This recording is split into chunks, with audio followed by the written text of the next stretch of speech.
Thank you, Rennie, and thank you to the committee for this tremendous honor. I'm certainly humbled by this, and want to thank a few people. Certainly my family, my late parents.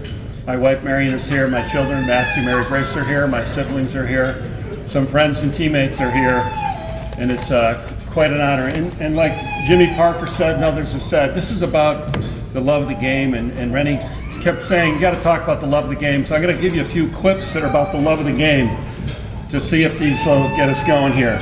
So my favorite offense of my entire life started in 6th grade, coached by New York Assemblyman Robert Bobby DeAndre. The offense was called Give the Ball to Pat. So Rennie mentioned my brother Leo. Leo was 6 years older, and when you're growing up, 6 years is like 100 years. He would beat the living snot out of me and never would let me win. And it was like, at the dog track when the damn dog catches the rabbit, it was over. I beat him the last time we played, he won't play me again.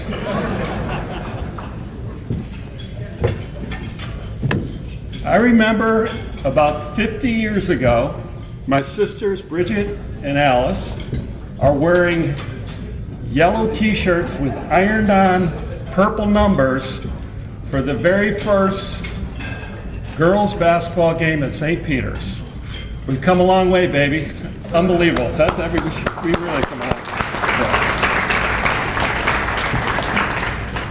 So then out of nowhere, I'm home, and somehow my sister Kathy, who played at Trinity, I'm home, and she's playing at Skidmore and had a monster game. I'm like, oh my God, 24 points, 15 rebounds. They absolutely crushed Skidmore in our hometown. Great game, Kath. That was awesome.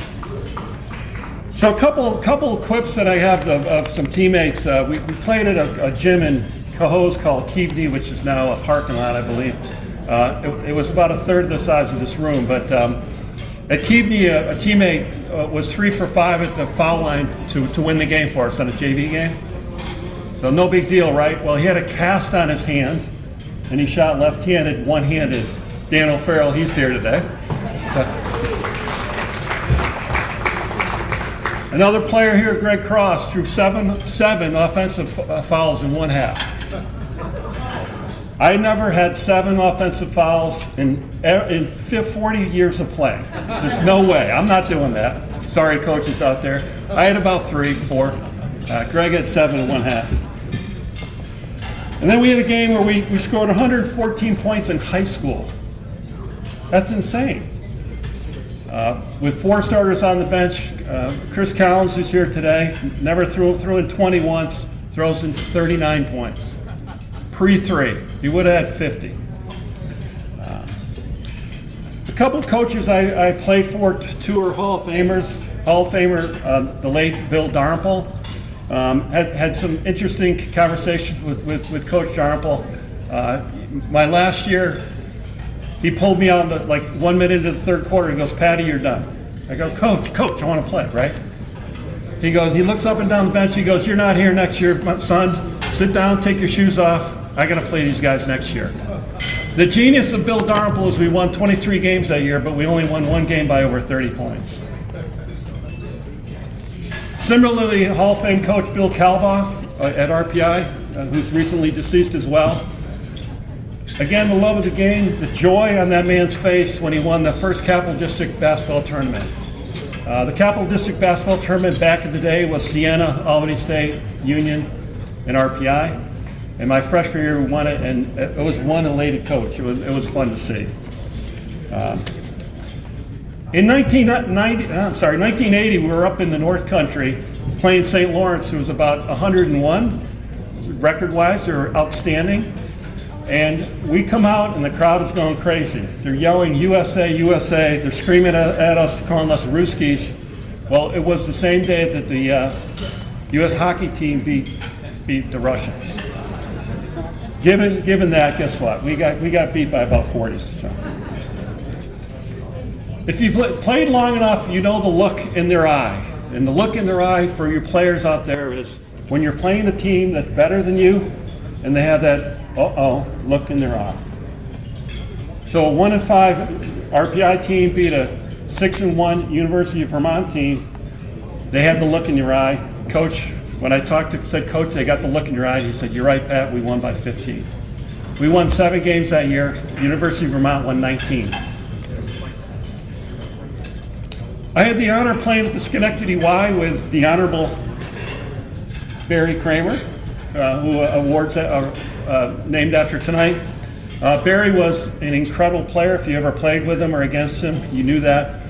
Barry missed a shot in like his 5th game, and I tipped it in, and going down the court, he goes, I'm sorry, I missed the shot. He shot about 85% that year, so. Players make coaches look better. So I had the chance to coach my children. We had a play for in AAU where a late game kind of shot, where a point guard would come off a pick and take a shot from about 40. So Matthew, great job that year. You were 3 for 5 from about, at least 35 plus. It was fun to watch. Post-game discussions as a parent. They're really difficult, correct? I remember in a car with Mary Grace after a game. She went through everything her team did wrong, what they can do better, how we can win the next time, why we should play zone instead of man-to-man. She was 14. Mary Grace, you will coach this game and you will excel. So lastly, I'm going to talk about my freshman year in high school in 1974. I was brought up to the varsity at the end of the season to play in that Catholic tournament. And I was greeted by a senior backup guard, someone with a lot of enthusiasm and support me as a young player. And that player was not only our own Rennie LaRue. Rennie's love for the game started, or probably started before that, but that's when I recognized he was extremely kind to me as a young kid. And we're here because of Rennie. So I want to end by thanking Rennie for his unbelievable effort to keep this thing going, and appreciate it, and thank everyone else, everybody.